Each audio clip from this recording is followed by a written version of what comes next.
Hello दोस्तों, कैसे हैं आप। उम्मीद करती हूँ आप सभी बहुत अच्छे होंगे। चलिए जानते हैं अपनी आज की कहानी के बारे में।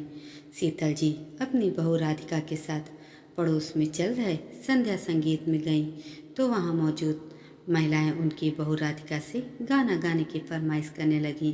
राधिका ने गाने के लिए नानुकुर की तो शीतल जी बोली, गा दे बहू, सधा हुआ गला है तुम्हारा, इसलिए सब तुम्हें सुनना चाहते हैं। माँ जी दरअसल बहुत समय से गाने नहीं गाए तो गाने का अभ्यास छूट सा गया है।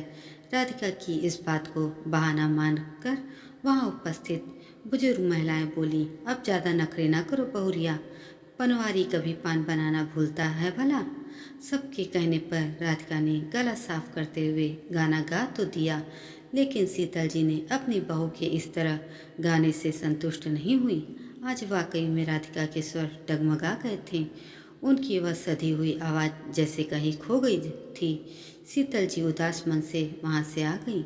उस रोज तो वे राधिका से कुछ नहीं बोली, लेकिन दूसरी सुबह जब राधिका उठी तो वे उसे एक गिलास गर्म पानी का देती हुई बोली, यह लो पी लो, और आज से रोज़ सुबह गर्म पानी पिया करो, इससे तुम्हारा गला साफ रहेगा। आश्चर्य से अपनी सास की ओर देखती हुई राधिका बोली, माँ जी लेकिन मेरा गला तो एकदम ठीक है। नहीं, अगर ठीक होता तो कल तुम्हारे स्वर लड़खड़ाते नहीं। आई एम सॉरी माँ जी, कल मैं आपकी उम्मीदों पर खरी नहीं उतर पाई, राधिका ने उदास स्वर में कहा।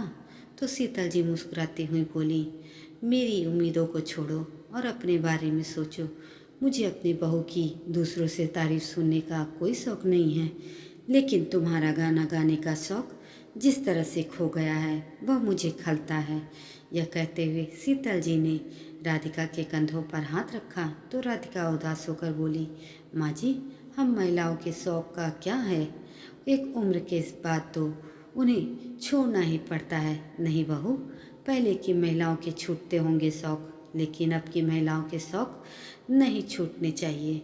अब बहू बेटियों के शौक़ छूटे तो हम जैसी नई सोच वाली माओं और सासू माओं के होने का फ़ायदा ही क्या। मेरे होते हुए तुम अपना यह शौक़ नहीं छोड़ोगी। तुम अपने पहले अक्सर कुछ न कुछ गुनगुनाती रहती थी। जब मेरे बेटे से शादी करके हमारे यहाँ आई थी तब कितना मधुर और सधा हुआ गाती थी।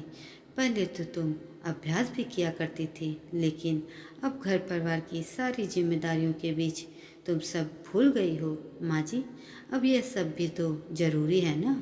वैसे भी ऐसे शौक़ को पाल कर क्या करूँगी मैं, राधिका ने किचन की तरफ जाते हुए कहा।